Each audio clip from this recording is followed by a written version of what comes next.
से आप सभी का स्वागत करते हैं हमारे इस न्यू ब्लॉग वीडियो में। तो जैसे कि जान रहे हैं, हम लोग को झारखंड में चड़क पूजा मीन्स भक्तागुरा बहुत ही ज़ोर शोर से होता है। और हमारे झारखंड में मतलब यही आज से स्टार्ट है भक्तागुरा, जो कि हम लोग चड़क पूजा के नाम से भी जानते हैं। आज से स्टार्ट हो गया है और ये पूरे की पूरी अप्रैल चलती है। कहीं यहाँ तो कहीं वहाँ, कहीं यहाँ कहीं वहाँ, पूरे की पूरी अप्रैल चलती है। और अभी आज के दिन हम लोग का यहाँ पर मामा घर में भक्तागुरा ने कल है भक्तागुरा, आज नाइट को नाइट प्रोग्राम है। तो वही नाइट प्रोग्राम आज देखते हैं और किस तरह व्यू रहता है।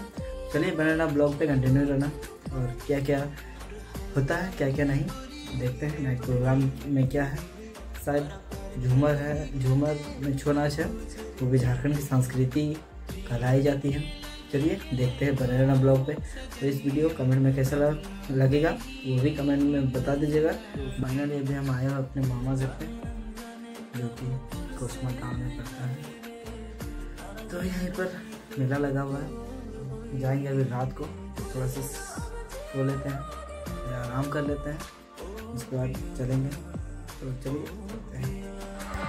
तो फाइनली अभी हम लोग आए हुए हैं रात के 2 बजे और देखने के लिए कि किस तरह होता है छौ नाच। अभी स्टार्ट हो चुका है, तो चलिए आप सभी को दिखाते हैं। बने रहना ब्लॉग पे, कंटिन्यू रहना।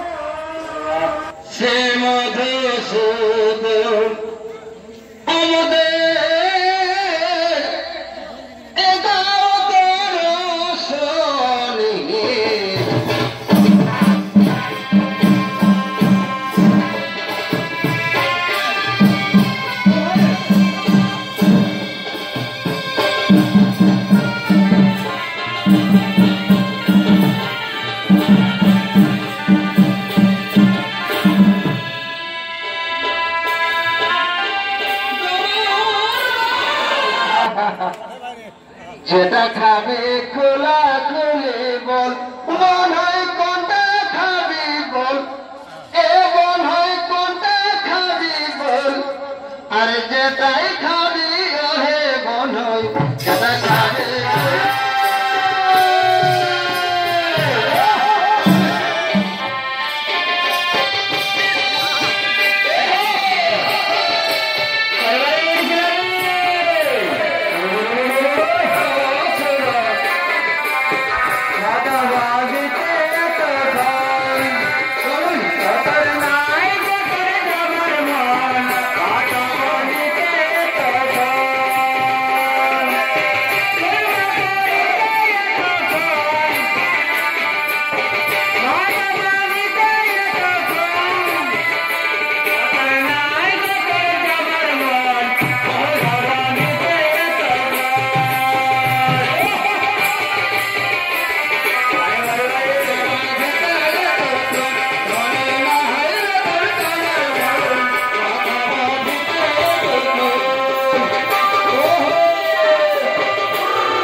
ভালো না এসে দেখবো স্বেচ্ছায় রবিরা ছাড়াবে স্বর্গের সিংহাসন।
অর্জুন নগণ সহদেব, আমি যে মনে মনে স্থির করেছি ভাই অশ্বমেধ যজ্ঞ করবো বলে।